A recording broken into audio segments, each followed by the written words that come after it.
President Mahama na administration we a combination of Nkrumah plus Fourth Republic Manos Akufo-Addo. Can it be? Me say President Mahama na administration we Nkrumah plus the Fourth Republic minus Akufo-Addo. As you are saying. As a children say, President Mahama tapu be free Nkrumah ho. What tapu be free Rawlings ho. What tapu be free Kufuor ho. What tapu be free John Atamas ho. Or no one kasa the first administration. But Akufo-Addo there or the become when ye. What you say, President Mahama administration way. What they took President Akufo-Addo administration ho in ye. A dear peer ni more o fade bumaya ebe boa. Udi agoro 1.7 million wo budget 3 million difference akotena fie. Say nti President Mahama is very careful in what he's doing. Nti ebe bona baso. Say ni 1 year in office. Wase no mentena ase o mampanyini. Hwe se wo hwe President Mahama nema oye ya. Nti ameka cho say na administration no Nkrumah Kufuor Atamas Jerry John Rawlings and on one the first term and a waka buma or the buman. Two said the man is superb. Yes, Mampanyin for Namobo Mudini. Now they were not armchair presidents. Okay. Now they go round one case I say Mampanyin Rawlings or Mawajman or Bashana and Yedman was Siwasum. Yes, CDC for Bimugani. Yes, now regional ministers for Bimugani. Ama mea kura mikromu brekum eye former MP awanya ni ba bi ko eye owusu a champon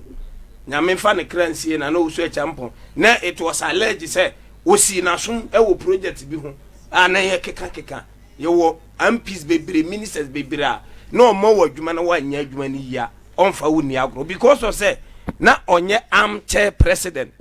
What you say? No ye president na ni kum adwuma na e de amane se onsom Ghana no. Na ne meka kire Mampanyin Mahama ne se sabi o Ghana fo amfa 1.7 million difference na ode ma Bawumia no nya na ho ofanya ne tentene. Na adwuma de o mususu so obetima ye ne experience o de banti o de ma no. Eno susu na oguso a oyi. Na mesre ne se o ma MPP fo and distracting no. Babi o nam no MP before the Ombenyanka Dama no Grasafo.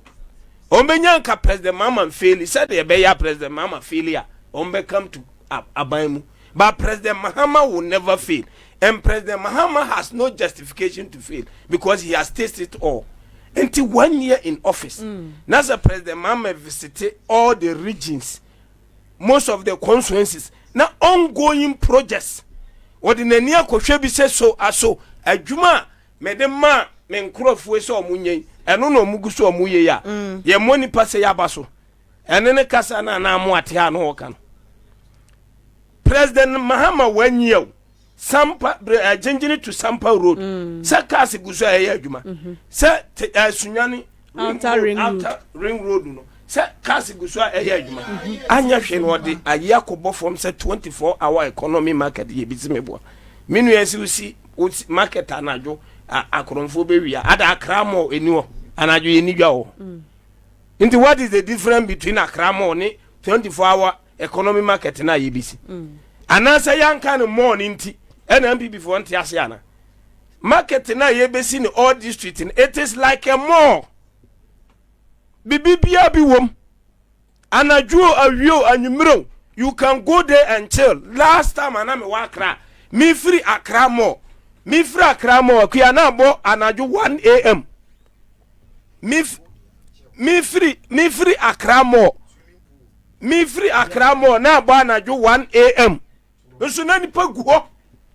na no me ko ayi atimota mall mi free wona 2 AM nso na nipa guo afempo na bi mo so ba ho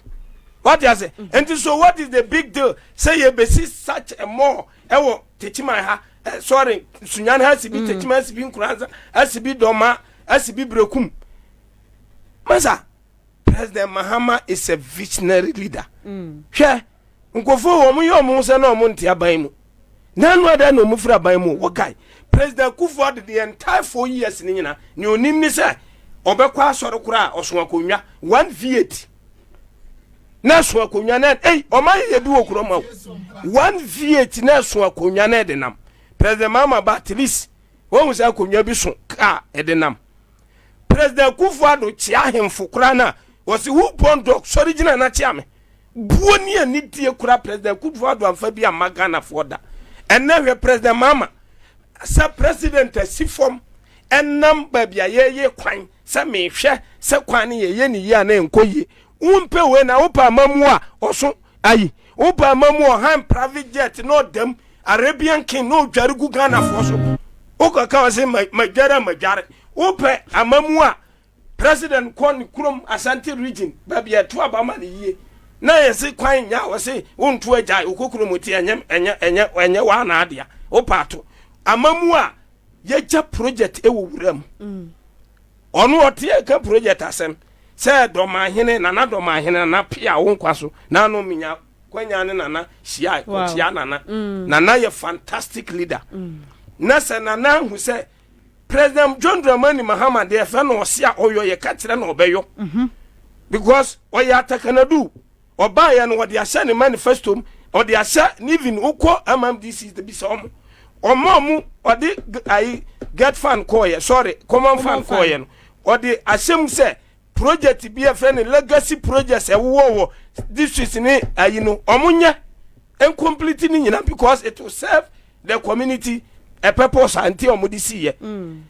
yanka ukan akuya ukan voter region di block ya wie aye bibia akase edi nkonwa gum na ebie mankora kwotena esua de abrane yase nkora ni twakwan mass no mako school Kwame Sefa kan show so ene ebisa President Kufuor de se ohini bi se sa dan weye esi hoi ha adwini dia se na Kufuor de ohini no pa onsore no nkoye ona e ba pa kire me at least yenya President Mama Nana Domahene ka asem kire no otie na sopam wankoyi wantu chikama Nana Domahene te se President Kufuor de kotu check edema ohini a wakoka se project bi wo ho yenye yenti wo mra no mameye enti ne to na wo ban ha no eye fruitful at least ebema MDC is no regional ministers no ampinum so omo ho ahenhan wo mo sabi empo party for ma no a omo bo aban na chi do mo ye adwuma no omo kura ebema omo ho ahenhan part of the yes what you say ombe feel part of administration na ekọ no President Kufuor be di president akuya the entire 4 years no aka be 6 months amaya to aba eno sesa pikas soso edigu kam eno nam wo de soso bofma na ba omiasa afi na o kate so the entire 4 years no one co inspect project o one co inspect project o de soso egu kam ena Sophie Dabo mi akon okoduru wa mimi tamaso tiana sorko min kasa nuru ba bio min 10 minutes mi wia ma ya fa course she mi kasa ni aka ni na ya media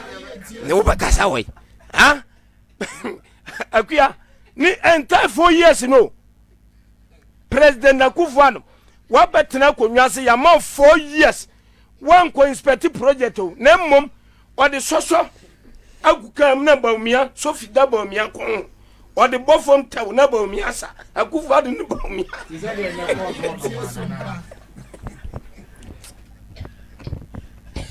oh no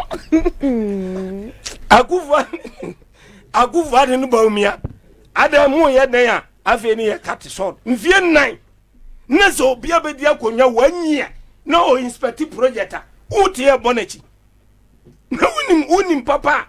ka wanim te hwe ana madiki aka kire se mu 1.7 million yenkodi machi yo enkoji bi mu de mu benya nkada ye gura asafo hwe ne omu minister MP fo wan kona fo ne omu nam kokko gro nyere omu ye unze tan wan kona na so ya reduce omu to wan kona omo MP fo no ya ko parliament o wan kona kakra bi no omo hye Ghana for me salutu mo me san sorry biem salutu Ghana for ha endi san ko man reduce nkrofo to one corner ana nko mu bebre banka ne omukoye Ghana ni koye Ghana say total distraction come say ma governance enkoso ha Ghana for nyame hira mo some reduce nkrofo we to one corner asesi amika say omu ni mo enyama entosini yebetima mo matena fie nso yebetima Ghana man because Ghana for to abama NDC 1/3 say yetimi di buman white obi ati akua obi ono wanya dodo no wama oketwa ebe ka kire ne a wanya ketwa ne so oma wododo a think about this logic wa ukoton kokko odwaman so wonya one bag close to 10,000 ube makua ni 3,100 nani onu akoton odwaman so enam 30 something thousand 3,600 no wa ukoton nya almost 10,000 nini onu aton nam 3,600 uzini enya 3,600 odwaman so emma ne kese na wa utnya 10,000 no sana ade ma kokokua ni enti ni omuye a omo nam kokko gronyere omuye enti ko omo de kokata National Cathedral mana iswa kem people mu shem kakra nsuo ba betoi nsuo asia kwa kogum asia dan swimming pool abasia kai Ghana for say enti ya DMPP for tena konwa so omo enta 8 years no omo nim say yesi agenda 111 ena omo mfa sika na nkosi ena omo de kotu amena ena dan swimming pool sesebio ni omo ye senko omo de sun ni tsujetire egu America ba so say onfa kenoforia tamara Ghana ke bebo mo dan omo ni nam kokko groyin na eri omo ye no omo ni hu ade MPP for I'm telling you say na wutie ni amo abetena studio haka ha MPP for omo ni ani woto nkwanta MPP for ni ani woto nkwanta o mapai wo bet wonse akua chiame wo bisa ne se enti ene ena President Mahama ese owie project a President Kufuor ye na mum President Kufuor te akonwa so no o kan say within 18 months me boa o de besi agenda san na ne wo be ka kire me say obi a waba wanya ade da foundation wonwie enti wono abomsuo enti wo bisa ne say adenti a ni o sebo so wo di 2 years pe ebesi agenda 111 ne the entire 8 years want to fancy agenda 111 na se President Mama ebaye na ni kina ya onu mom wie no wa kotu constitution no the man answer no it is neither here nor there it is non-fa it tells you say baby adiminu an kotu ye no ububu no kora wo ni so mission na no ye ni nyina akua wo ye ni useless there be manye ni useless me se me na me ka cho say na me tika mu ba driver ni se driver ni se wa wo ye ya host di wapimi se waji wani so wo ye ya host di wapimi driver ni se me kan kira wo say driver na mu pia wo ye fantastic me o se me ba me nchia wo tie adwuma no akua wo tie adwuma no wonni madwuma na ni so what akua driver ni se me salutu efisa umma minua no the entire submission o ye ni studio ha no wo ye ni useless with one question one question ti akua driver ni se me salutu wa wie wa ya de wo wa be sebo se u be si agenda 111 what na konwam 8 years ne ewunim ni plane chata ne ewunim ni amana tuo ebubu danku amania mi be si cathedral me da so dae se medi president nyame mesi ayama na ububu adan ya si di 2 years tu asan diska kwa han adam foforo won hunu se hospital hu hia se wusi na wo fira konwa so kwatena fie eni na wotwe eni bosome wo se project bia ka ho na do mahene wo President Mahama mugidi enti wo kai na wo de abetena studio ha ye hu dede na ye ko bisa wa akachi article 30 hwan article 31 answer asem na bisa wo and a fact said that ho say oba adwuma anitia President Mahama say constituency bia na legacy projects no afi bia ye nye baako ti the entire 4 years no legacy projects wo nyina ne ya awi what you say enti mumu se mumu hunu saade ni bi ye ya kenya ni se hini bi kan se school dan si wura mu pro wo se on na be kire me se me nkoye ono so soro no nkoye untufu emfa man enti president mama to we de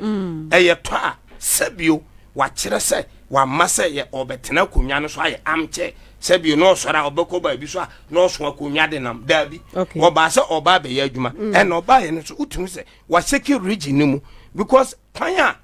okoso a mani agye na se sa kwa ne ye de kota gusua ebe ye me de eye jinjine to Sampa Road sa kwa no ma usua bre o ka the last time me ba studio e honko an o ka ho amantimi amba am Roberts am ha manfo adwen na se president mama bai wodin wanyia